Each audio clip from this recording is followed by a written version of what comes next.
This is Luncheons and Dragons, the show where we go to lunch and I tell you a D&D story on the way. And check it out, today we're on a train, taking a train to lunch. I'm actually moving to LA, and this was a stop along the way, the Durango to Silverton train in Colorado, and the views were stunning. I tried to think of a train-related D&D story, but in all my years of playing and DMing, I surprisingly don't think it's ever involved a train. It's making me want to build a train heist quest to send my players on now. Anyways, today we'll talk about a fun communication mishap that happened in one of my games.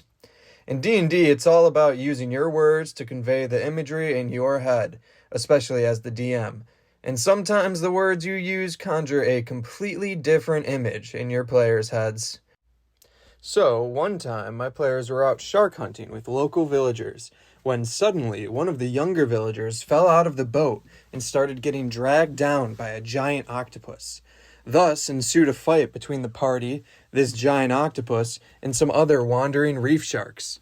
Initially, when I said it was a giant octopus, the players imagined an octopus that was more than triple the size of their rowboat, truly giant.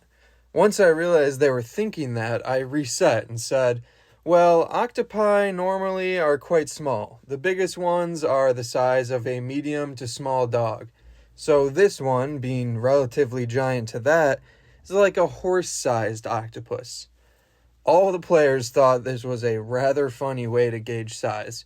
So they started joking around, asking, does it have a tail? How big is its nose?